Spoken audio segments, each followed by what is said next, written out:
한 어린이가 지닌 떡 5조각과 물고기 2마리로 최소한 2만 명 이상의 군중이 배불리 먹고도 남은 조각을 12바구니나 거둔 오병이어의 대역사를 체험한 사람들은 깜짝 놀랐습니다. 그것은 인간이 흉내낼 수 없을 뿐만 아니라 상상할 수도 없는 기적이었습니다. 오늘 본문에 의하면 그 현장에 있던 군중들이 마치 약속이라도 한 듯 예수님을 왕으로 옹립하려 했습니다.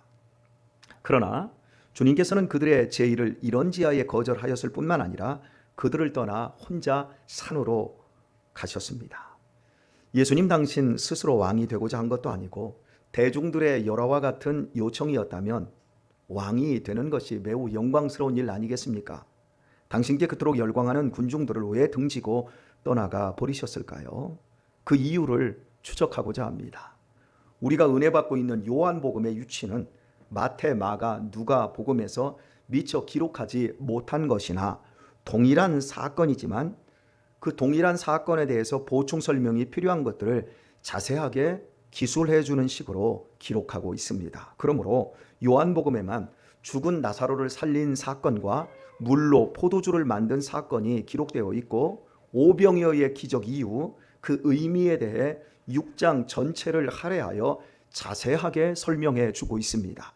14절을 보시면 그 사람들이 예수님이 행하신 이 표적을 보고 말하되 라고 되어 있는 것도 그렇습니다.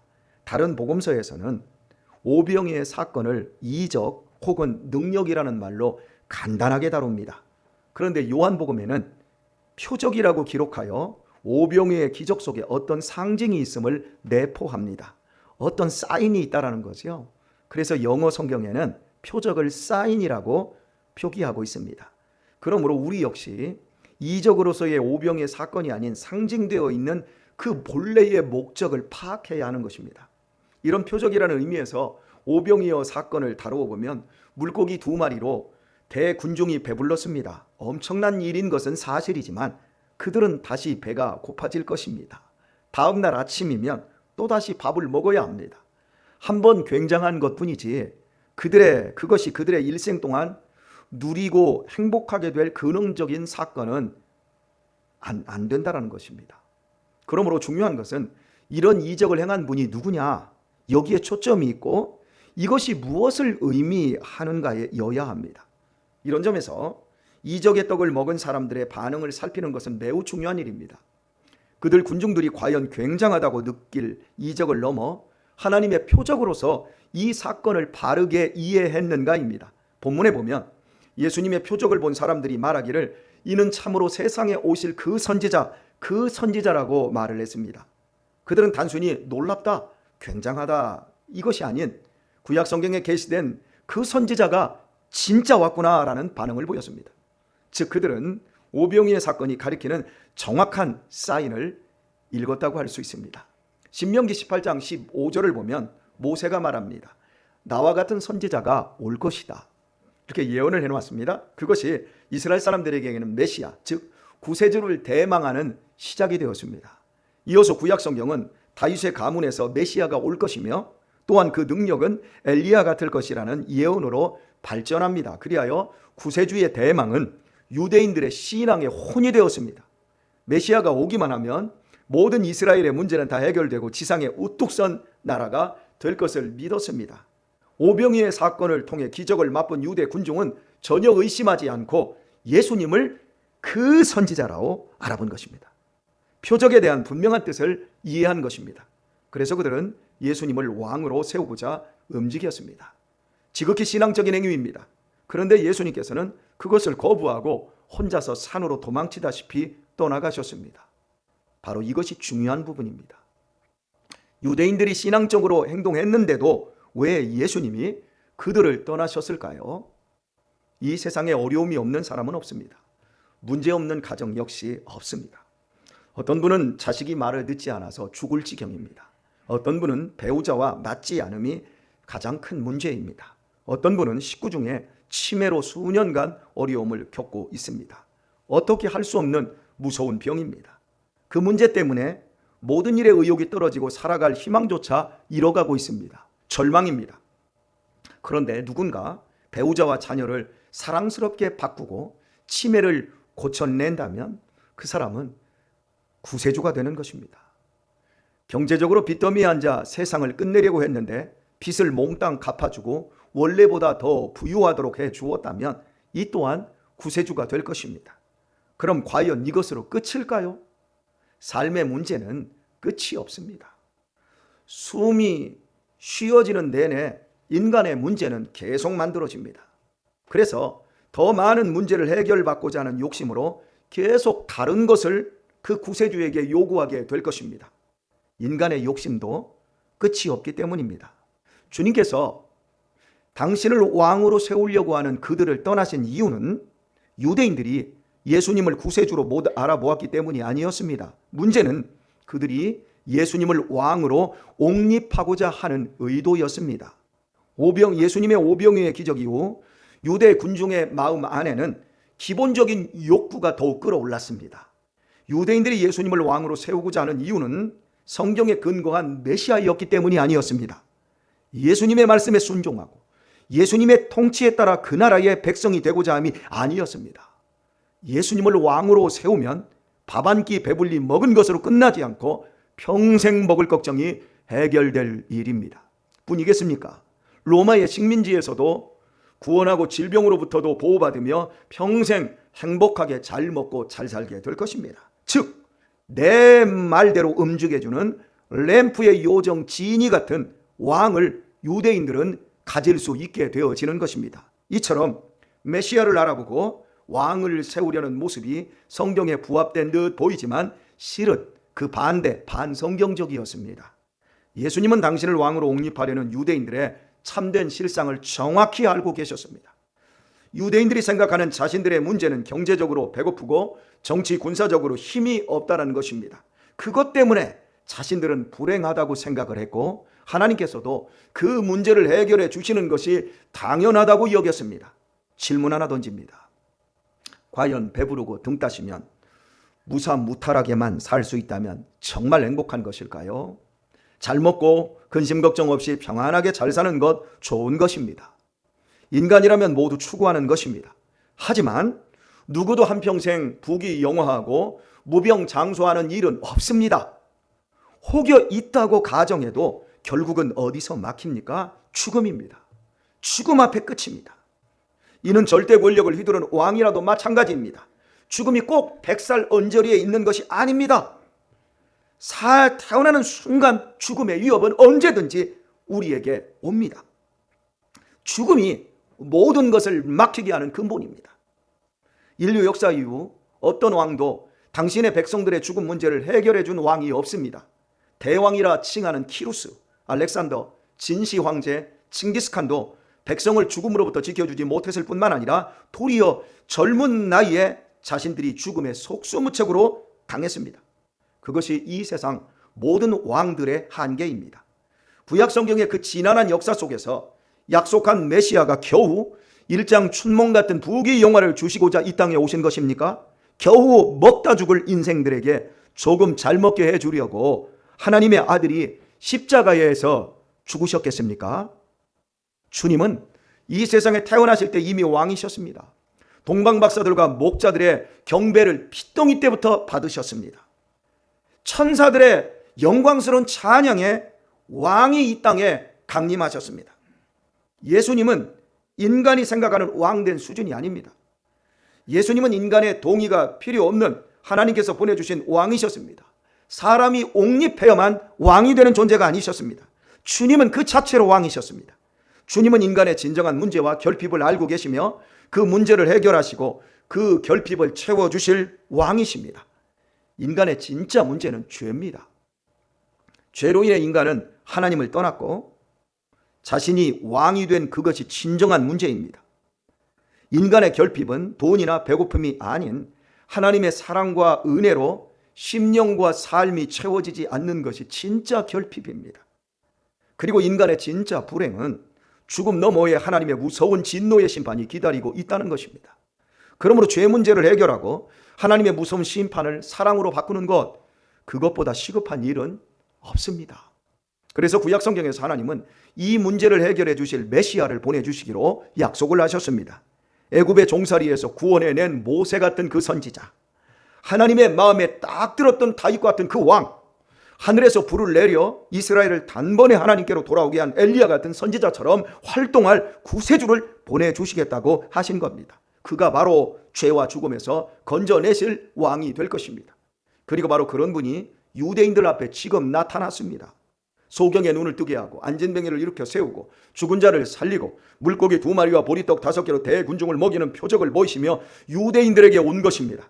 그렇다면 그들이 어떻게 해야 하겠습니까? 감격하며 드디어 죄와 죽음을 이길 왕의 말씀을 듣고 순종해야 했습니다. 이제 그분을 믿으면 죄를 이길 수 있습니다. 이제 그분의 뜻대로 살면 죄를 이기는 행복한 삶을 살 수 있습니다. 하나님의 은혜와 사랑을 받을 수 있게 되었습니다. 영원한 하나님 나라의 백성으로 그 모든 복락을 누리게 되었습니다. 인간이 세운 왕이 아닌 하나님이 보내주신 왕이 오셨으니 그들은 왕을 영접하고 따르면 됩니다. 감격하며 영광을 돌리며 그 앞에 엎드려 경배 드려야 했습니다. 그런데 그들이 어떻게 했습니까? 자신들이 부려먹고 자신들이 마음대로 조종할 왕을 세우고자 했습니다. 말은 왕을 세운다 그러는데 실은 꼬붕을 만들려고 한 것입니다. 마치 우리들이 대통령을 뽑아놓고 마음에 안 든다고 데모하며 이래라 저래라 하는 왕을 옹립하고자 한 것입니다. 10층으로 되어 있는 건물의 8층에서 두 사람이 금전 때문에 싸우고 있습니다. 한 사람은 빚을 받아내려고 하고 다른 한 사람은 어떻게 해서든지 돈을 주지 않으려고 합니다. 그런데 그 건물의 3층에서 큰 불이 나서 4층, 5층으로 번지고 있습니다. 그 두 사람은 그 사실을 모르고 있습니다. 그러니 빠져나올 생각은 전혀 하지 않고 오직 돈 때문에 고성을 이어가며 다투고 있습니다. 두 사람이 있는 곳으로 불이 번지는 것은 이제 시간 문제입니다. 그렇다면 이 두 사람에게는 무엇이 더 중요합니까? 빨리 불난 건물에서 탈출하는 것입니까? 아니면 돈을 안 주기 위해 버티는 겁니까? 죽어도 받아내는 것입니까? 다행히 불난 줄도 모르고 싸우고 있는 그 두 사람에게 고가 사다리차를 이용해 구조대원이 창문 밖에 나타났습니다. 그럼 그들이 무엇을 해야 하겠습니까? 빨리 건물을 탈출할 수 있도록 구조의 손을 잡아야 하지 않겠습니까? 그런데도 두 사람은 상관 말라며 악다구니를 계속합니다. 결국에는 불에 타 죽을 것입니다.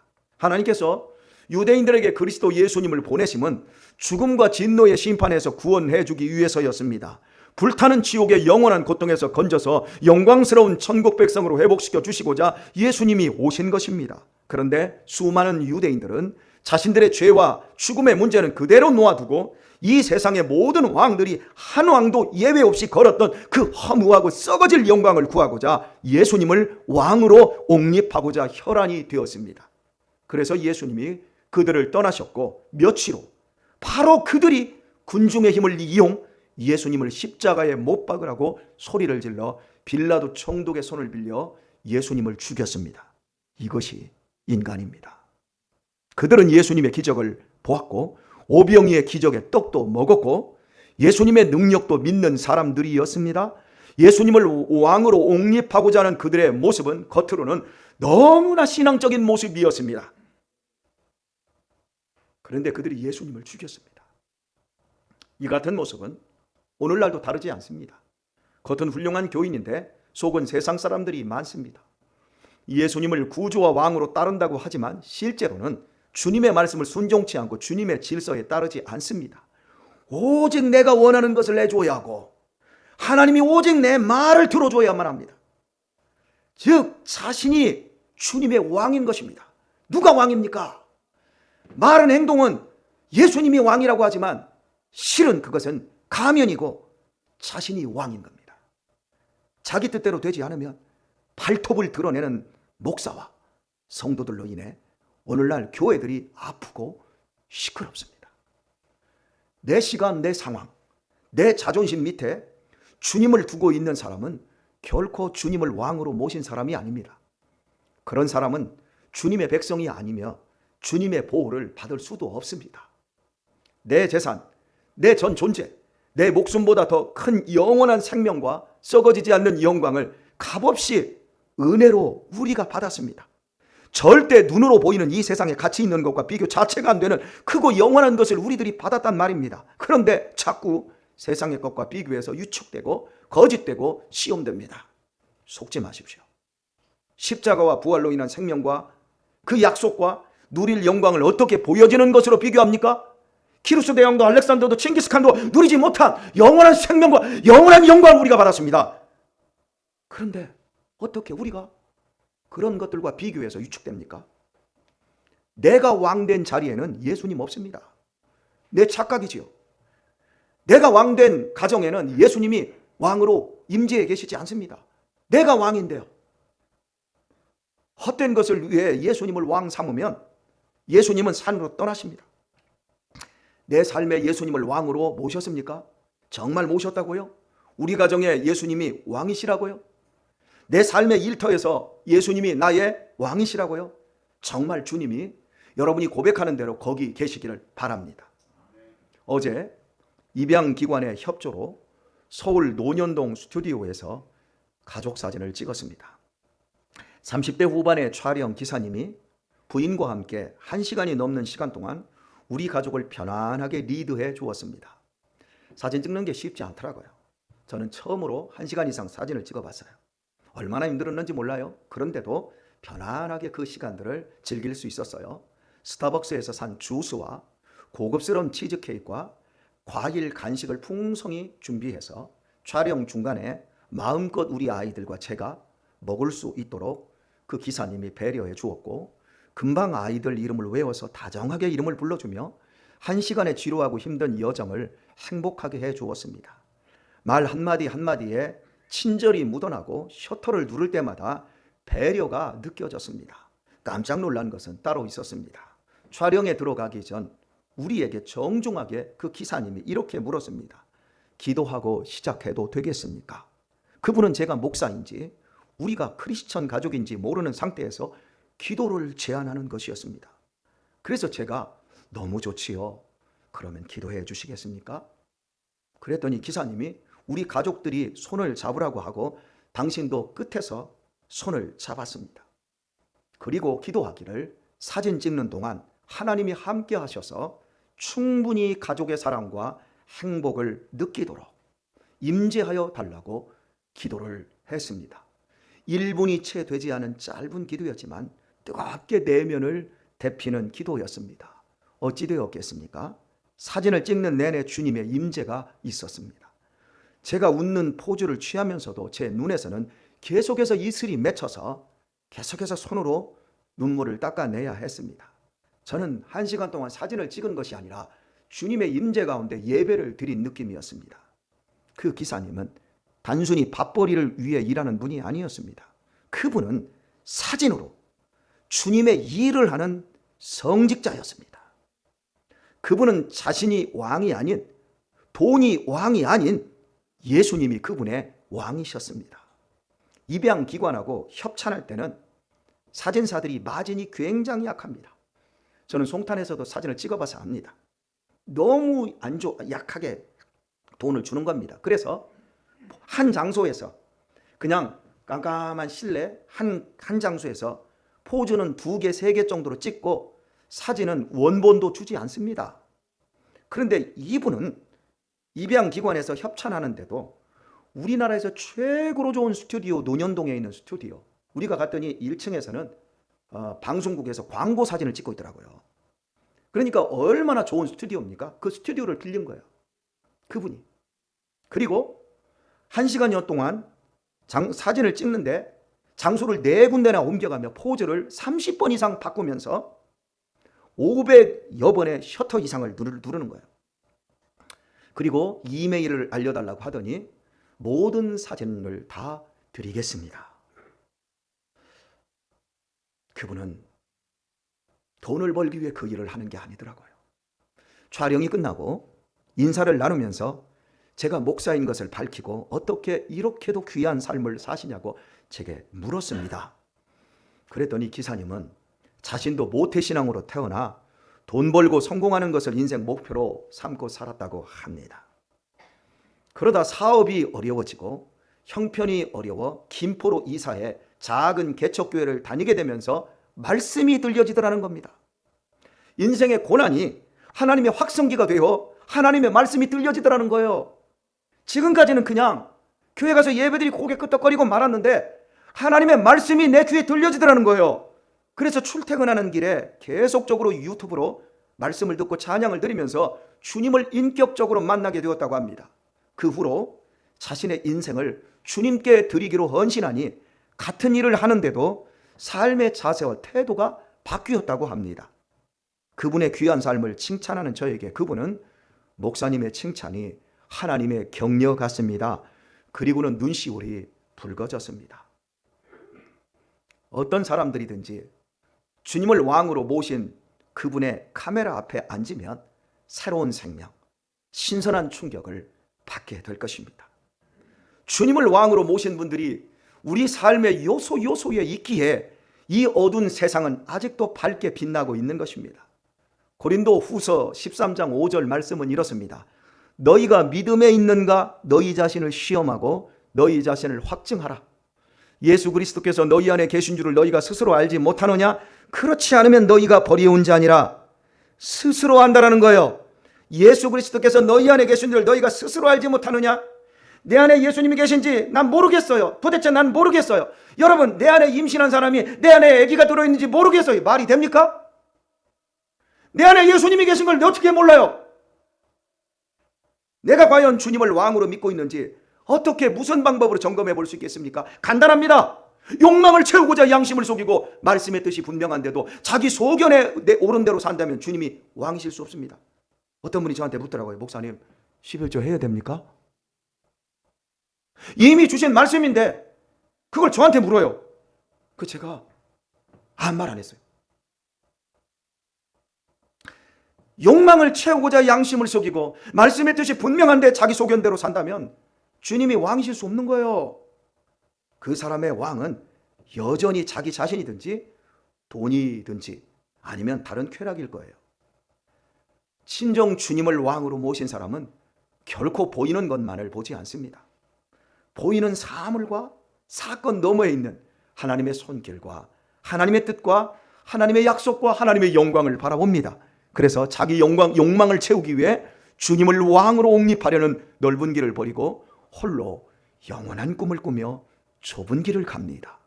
바로 그 사람에게 주님은 죄와 죽음을 이긴 생명의 왕으로 영원히 함께하여 주십니다.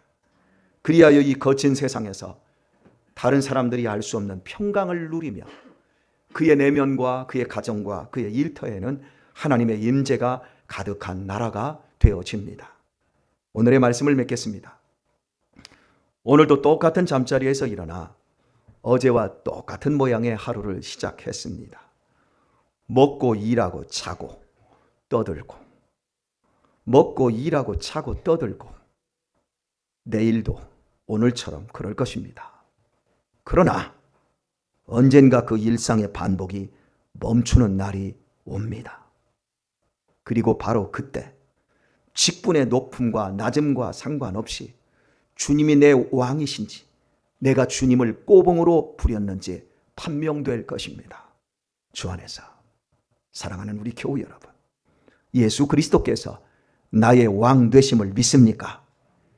그렇다면 신실한 그리스도인으로 사십시다. 주님을 쫓아 영원한 생명의 삶을 살도록 하십시다. 그리하면 왕이신 주님의 격려와 도우심은 삶의 도처에서 확인될 것입니다. 그리고 오늘의 혼란스러운 내면과 얽혀진 인생의 문제들과 내 내면의 두려움들은 주님의 임재 가운데 평화롭게 될 것입니다. 왜요? 주님은 당신을 믿고 의지하는 전능하신 왕이시기 때문입니다. 부디 힘을 다해 예수님을 왕으로 사랑하여 복된 순종의 남은 시간을 사시다가 숨이 멎는 그날, 거친 호흡이 멈추는 그날, 기쁨 중에 천국으로 웃으며 이사할 수 있기를 예수님의 이름으로 축원드립니다.